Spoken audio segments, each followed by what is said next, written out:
오늘 우리에게 주신 하나님 말씀 구약 성경 창세기 22장 7절부터 보겠습니다. 창세기 22장 7절부터 14절까지 한 절씩 받들어 읽겠습니다. 이삭이 그 아버지 아브라함에게 말하여 이르되 내 아버지여 하니 그가 이르되 내 아들아 내가 여기 있노라. 이삭이 이르되 불과 나무는 있거니와 번제할 어린 양은 어디 있나이까?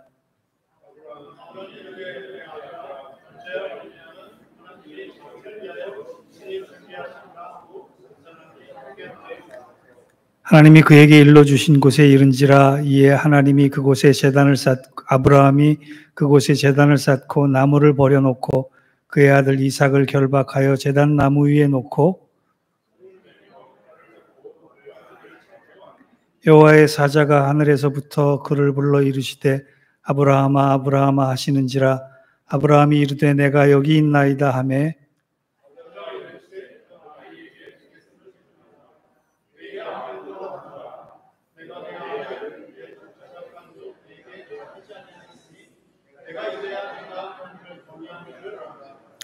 아브라함이 눈을 들어 살펴본즉 한 순양이 뒤에 있는데 뿔이 수풀에 걸려 있는지라. 아브라함이 가서 그 순양을 가져다가 아들을 대신하여 번제로 드렸더라.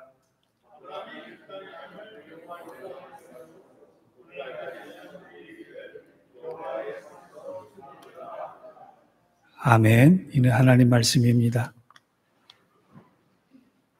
오래전에 읽은 신문의 한 칼럼 중에 프로와 아마추어의 차이에 대해서 이렇게 글을 썼는데 참 인상적이었습니다. 프로와 아마추어의 차이는 실력의 차이가 아니라 안목의 차이다라고 얘기를 하더라고요. 물론 프로와 아마추어에 많은 차이가 있겠지만 프로는 아마추어에 비해서 관심이 다르고 관찰이 다르고 관점이 다르다라고 하는 거예요. 여러분 마찬가지로 신앙도 관심이 다르고 관점이 다르고 관찰이 다른 것입니다. 세상이 보는 눈과 세상이 보지 못하는 눈의 차이인 것입니다. 우리가 아무리 신앙생활을 오래 해도 관점, 즉 하나님을 바라보는 시각이 바뀌지 않으면 이미 보여주신 하나님의 뜻을 알 수도 없고 이미 펼치신 하나님의 능력을 볼 수도 없고 이미 전해주신 하나님의 사랑을 깨달을 수도 없다는 거예요. 성경은 사도 바울이 다메섹 도상에서 부활하신 예수님을 만난 이후에 제일 먼저 온 변화가 앞을 볼 수 없게 만드신 거라고 증거합니다. 그리고 사역을 시작하기 전에 아나니아를 통해 안수를 받고 일어난 첫 변화도 그의 눈에 비닐이 벗겨진 것이었어요. 하나님께서 사도 바울의 시각을 바꾸신 거예요. 사도 바울의 관점을 바꾸신 거예요. 사도 바울의 관심을 바꾸신 거예요. 오늘 본문도 아브라함의 시각이 바뀐 엄청난 사건입니다. 성서학자들은 신약 최대의 사건을 골고다 언덕에서 일어난 십자가의 사건이라고 얘기한 반면에 구약학자들은 구약 최대의 사건은 모리아 산에서 일어난 이삭의 번제 사건이다 서슴없이 이야기합니다. 그 이유가 뭐냐? 이 일 이후로 정말 많은 일들이 새롭게 시작되기 때문에 그렇습니다. 성경은 이 놀라운 사건을 통칭해서 여호와 이레의 사건이라고 합니다. 우리가 잘 알듯이 여호와 이레는 하나님께서 준비하신다, 하나님께서 공급하신다, 영어로는 God will provide라고 알고 있습니다. 그런데 오늘 우리는 이런 각도에서 조금 다른 관점에서 보기를 원합니다. 그것은 뭐냐? 히브리어의 이레가 뜻하는 말이에요. 우리 성도들 중에 자녀의 이름을 이레로 지은 가정도 있어요. 여호와 이레, 여기 할 때 이레는 물론 준비하신다, 공급하신다라고 하는 뜻도 있지만 보신다라고 하는 뜻도 있대요. 영어로는 look입니다. 창세기 1장 3절과 4절에 이런 말씀이 있습니다. 하나님이 이르시되 빛이 있으라 하시니 빛이 있었고 빛이 하나님 보시기에 좋았더라. 여기서의 보시기에라고 하는 단어가 이레입니다.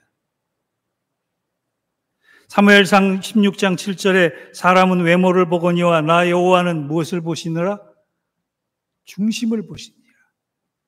이 중심을 보시는 하나님, 이 보신다라고 하는 것도 히브리어의 이레입니다. 그러므로 여호와 이레를 다른 각도에서 해석하면 하나님이 우리를 보고 계시고 우리가 하나님을 본다라고 하는 것과 똑같은 것입니다. 엄청난 축복 아니에요? 하나님이 우리를 관찰하시고 관심 가지시고 하나님이 우리를 돌아보신다라고 하는 뜻과 우리가 모든 것을 통해서 하나님을 볼 수 있다라고 하는 것이 얼마나 큰 은혜예요. 여러분, 여호와 이레는요, 하나님이 준비해 주시는 것으로 끝나는 것이 아니에요. 하나님이 우리를 보고 계신다는 거예요. 우리가 그 일을 통해 하나님을 볼 수 있다는 거예요. 이 얼마나 큰 은혜입니까? 그런데 여호와 이레의 사건은 그냥 생기는 사건이 아니에요. 뭔가 하나님께서 바꾸시고자 하는 우리의 관점이 바뀌었을 때 경험적으로 알 수 있는 거예요. 굳이 모리아산으로 가야지만 여호와 이레를 경험하는 것은 아니다라고 하는, 오늘 성경은 여호와 이레를 경험하기 위해서 세 가지를 우리에게 교훈합니다. 첫 번째, 여호와 이레의 경험은 내 관점 대신 하나님의 관점이라는 믿음의 안경을 쓸 때 시작된다. 여러분, 이 나이가 한두 살 더 들어간다는 증거가 안경을 벗으면 보이는 게 없는 거예요. 안 보이는. 그래서 야간에 운전하기가 얼마나 어려운지 모릅니다. 그런데 안경을 쓰면 선명하게 보여요.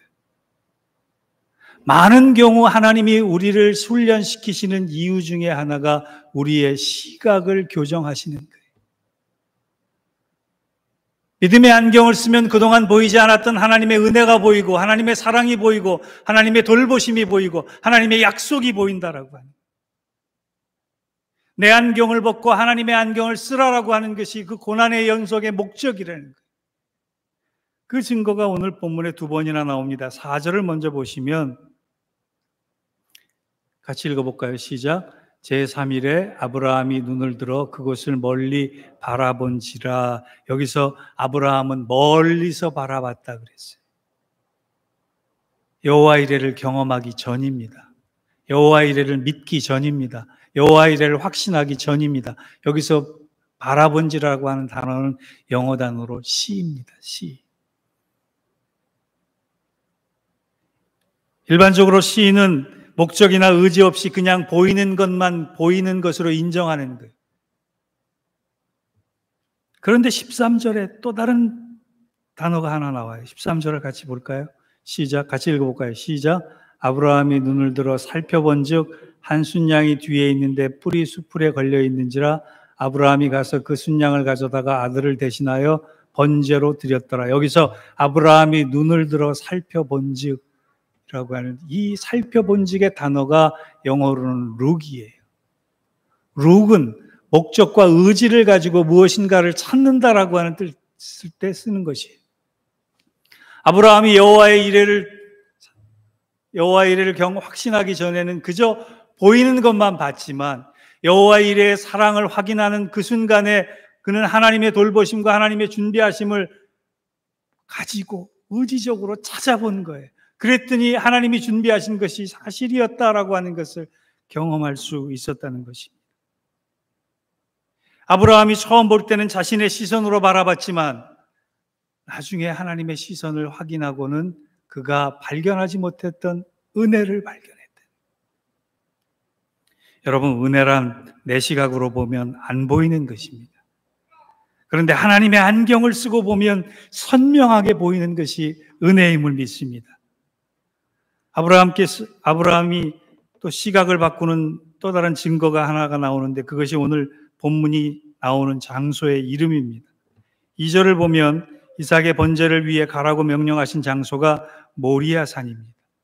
모리아산이라고 하는 것은 그저 산명이 아니라 지명이 아니라 이름의 의미가 있습니다. 이 이름을 발견한 사람이 제임스 스트롱이라고 하는 신학자인데 모리아의 뜻이 여호와께서 모리 보신다, 야와께서 보신다, 하나님의 관점이 있는 산이다라고 하는, 하나님이 그저 모리아산으로 가까이 가서 3일 길을 걸어가서 모리아산으로 가라라고 하는 것이 아니라 의도된 하나님의 배려였다는 거예요. 너가 이제 믿음의 조상이 되기 위해서 가장 먼저 해야 할 일이 하나 있는데 내 관점으로 볼 수 있는 산에 올라가라라고.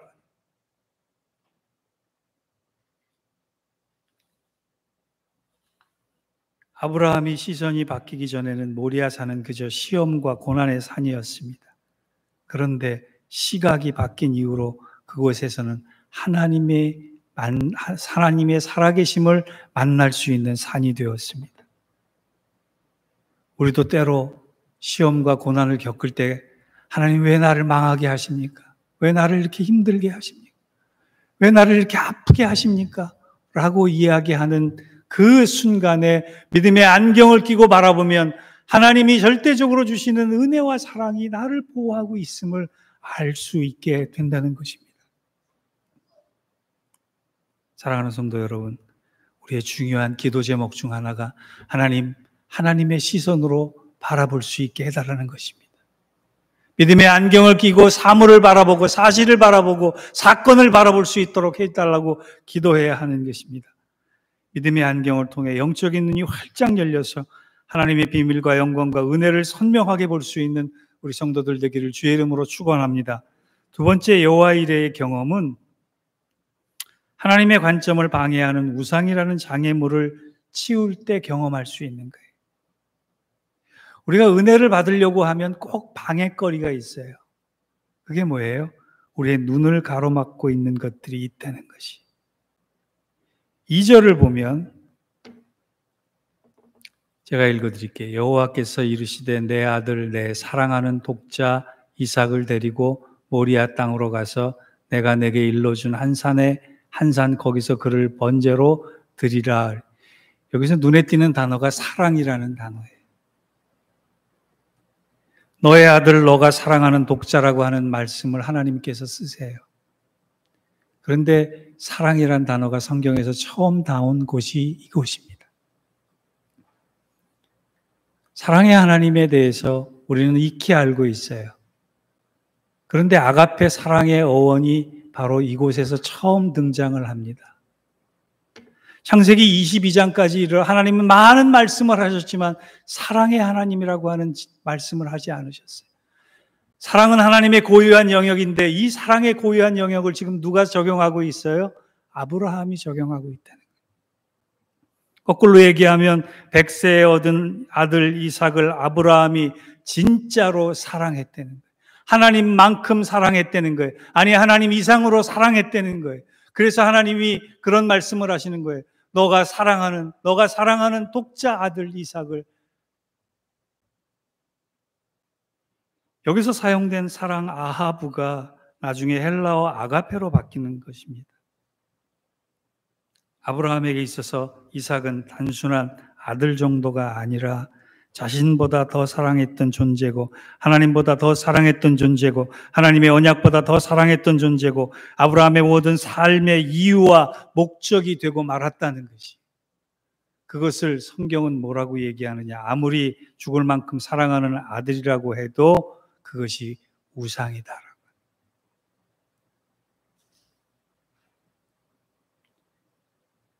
창세기 22장의 명령은 하나님의 인신공양의 잔인한 시험이 아닙니다. 아브라함이 당한 마지막 시험은 그가 품고 있던 우상의 문제를 해결하라고 하는 하나님의 준엄한 명령이었어요. 왜냐하면 그 우상의 문제가 해결되지 않으면 하나님의 진짜 은혜도 볼 수 없고 하나님의 진짜 복도 볼 수 없고 하나님의 진짜 사랑도 깨달을 수 없기 때문에 그렇습니다. 우리는 가끔 우리의 신앙을 점검해 봐야 돼요. 내가 하나님보다 사랑하는 것이 없느냐? 내가 하나님보다 앞세우는 것이 없느냐? 내가 하나님보다 목적으로 삼고 있는 것이 없느냐라고 하는 것을 가끔은 점검해 봐야 하는 것입니다.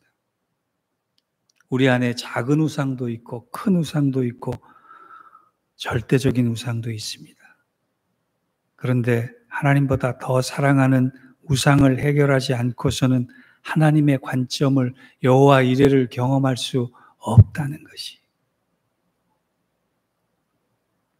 이 시간 여러분에게 간절히 호소합니다. 여러분이 가지고 있는 하나님보다 우선이 되는 목적과 삶의 이유가 십자가의 피였어요. 피로 적셔지기를 원합니다. 그리고 십자가의 보혈의 능력으로 해결되기를 원합니다. 그리하여 내가 가진 것보다 훨씬 더 본질적이고 풍성한 하나님의 은혜를 누릴 수 있는 저와 여러분 되시기를 주의 이름으로 축복합니다. 마지막 세 번째로 여호와 이레를 어떻게 경험하느냐? 하나님 제일주의, 하나님 절대주의라는 믿음을 지킬 때 경험하는 것이. 여호와 이레는 그냥 우연히 주어지는 행운이나 로또가 아닙니다. 여호와 이레는 하나님 제일주의로 산 사람에게 주시는 세상에서 줄 수 없는 가장 값진 축복이에요. 우리가 아브라함의 믿음이 대단하다고 인정하는 것은 바로 이런 것이어야 합니다. 그는 하나님 대신에 아들 이삭을 지킬 수 있었어요. 하나님의 약속을 믿는 것보다 아들에게 신의를 지키는 게 훨씬 더 빠른 길일 수 있었습니다. 또한 아무리 믿음 좋은 아브라함이지만 하나님 아들 목숨 대신에 내 목숨을 가져가시면 안 됩니까? 타협할 수 있었어요. 그런데 아브라함의 믿음이 절대적으로 훌륭하다라고 인정할 수 있는 것은 그가 목숨처럼 사랑했던 소중한 아들이었지만 하나님을 택할 것이냐 아들을 택할 것이냐라고 하는 결정적인 순간에 그는 하나님을 택했어요. 끝끝내 단호하게 하나님 편에 섰다는 거예요. 하나님도 이 시험을 통해 그 사실을 확인하셨기에 비로소 뭐라고 말씀하십니까? 12절을 우리 같이 읽겠습니다. 시작. 사자가 이르시되 이 아이에게 내 손을 대지 말라. 그에게 아무 일도 하지 말라. 내가 내 아들 내 독자까지도 내게 아끼지 아니하였으니 내가 이제야 내가 하나님을 경외하는 줄을 아노라. 하나님도 이제야 아셨다는 거예요. 그전에는 아브라함이 아들을 택할지 하나님을 택할지 하나님도 믿지 못하고 계셨는데 아브라함의 선택, 절대적으로 하나님 편에 섰던 그의 선택을 보시고 깜짝 놀라셨다는 거예요. 그래서 모든 축복을 다 받아라라고 축복해 주셨던 것입니다. 여러분, 여호와 이레에서 가장 중요한 사실 중에 하나는 아브라함의 삶의 동력과 동기와 근거가 눈에 보이는 독자가 아니라 눈에 보이지 않는 하나님께 있었다는 거예요. 이것이 하나님 제일주의고 이것이 하나님 우선주의고 이것이 하나님 절대주의입니다. 여러분, 우리가 그렇게 살기 쉽지 않아요. 눈에 보이는 것에 먼저 손이 가는 것이 인지상정입니다. 그런데 눈에 보이는 것이 있을지라도 눈에 보이지 않는 하나님 편을 택했을 때 하나님은 그의 믿음을 보시고 응답해 주신다는 거예요. 아브라함이 누린 위대한 축복은 그의 고뇌에 찬 결단의 결과입니다. 사랑하는 성도 여러분, 우리가 언제나 어디서나 어떤 처지 어떤 상황에서든 한결같이 하나님 중심주의로 살면 여호와 이레의 축복을 받을 줄 믿습니다. 이제 결론을 맺습니다. 우리의 믿음이 확인되는 순간 다급해지는 쪽은 우리가 아니라 하나님이세요. 왜냐하면 하나님이 그 믿음을 통해 감동받으시고 축복하시고 응답해 주시기 위해서 움직이셔야 하기 때문에 그렇습니다. 또 하나, 하나님은 우리를 보고 계세요. 우리의 처지를 보고 계세요. 우리의 믿음을 보고 계세요. 우리의 중심을 보고 계세요. 우리의 아픔을 알고 계세요. 우리의 필요를 알고 계세요. 우리가 얼마나 하나님을 사랑하는지 하나님을 갈망하는지 알고 계신다는 거예요.